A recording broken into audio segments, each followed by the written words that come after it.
নামাজে বসে যে আত্তাহিয়াতু দোয়া পড়ি তার পেছনে যে এত সুন্দর একটি গল্প আছে তা জানা ছিল না। আমার বিশ্বাস সবার ভালো লাগবে এবং নামাজ পড়াই মনোযোগও বাড়বে, ঈমানও তাজা হবে।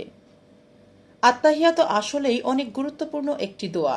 এই দোয়াটার পেছনের গল্পটা জানার পর সত্যি আমার হৃদয়টা অনেক কোমল হয়ে গেছে।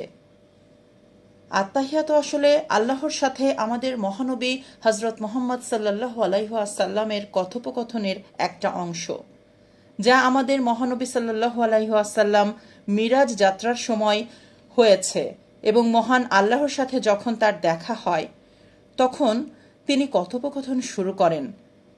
তখন আল্লাহকে আসসালামু আলাইকুম তিনি বলেননি, তাহলে তিনি কি বলেছিলেন? কারণ আমরা মহান আল্লাহকে বলতে পারবো না, আল্লাহ আপনার উপর শান্তি নাজিল হোক, কারণ আল্লাহ নিজেই একমাত্র পৃথিবীর সকল শান্তির এবং রহমতের উৎপত্তিস্থল। মহানবী সাল্লাল্লাহু আলাইহি ওয়াসাল্লাম আল্লাহকে উদ্দেশ্য করে বলেন, আত্তাহিয়াতু লিল্লাহি ওয়াসসালাওয়াতু ওয়াত্তাইয়িবাতু, অর্থ যাবতীয় সম্মান, যাবতীয় উপাসনা ও যাবতীয় পবিত্র বিষয় আল্লাহর জন্য। উত্তরে মহান আল্লাহ বলেন, আসসালামু আলাইকা আইয়ুহান নাবিয়্যু ওয়া রাহমাতুল্লাহি ওয়া বারাকাতুহু, অর্থ হে নবী, আপনার উপরে শান্তি বর্ষিত হোক এবং আল্লাহর অনুগ্রহ ও সমৃদ্ধি সমূহ নাজিল হোক। এতে মহানবী সাল্লাল্লাহু আলাইহি ওয়াসাল্লাম বলেন, আসসালামু আলাইনা ওয়া আলা ইবাদিল্লাহিস সালিহিন, অর্থ আল্লাহর সমৃদ্ধি, শান্তি বর্ষিত হোক আমাদের উপরে ও আল্লাহর সৎকর্মশীল বান্দাগণের উপরে।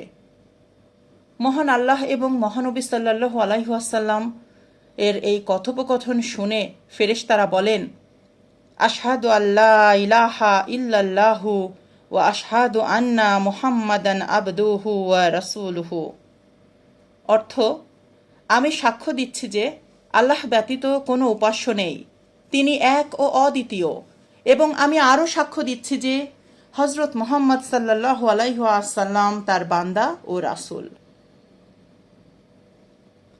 এখানে আর একটি বিষয় সবাইকে অবগত করানো দরকার, তা হচ্ছে আমরা যখন শাহাদাত আঙুল উঁচু করি তখন আল্লাহ এক ও অদ্বিতীয় এটি বোঝায়। তখনই আমরা এই তর্জনী আঙ্গুল দিয়ে তা প্রকাশ করি। এই কারণে আঙ্গুলটি তখন তোলা হয়। সবাই বলি সুবহান আল্লাহ। এখন আমি এবং আপনি আত্তাহিয়াতুর গুরুত্ব এবং পেছনের ইতিহাস জানতে পারলাম।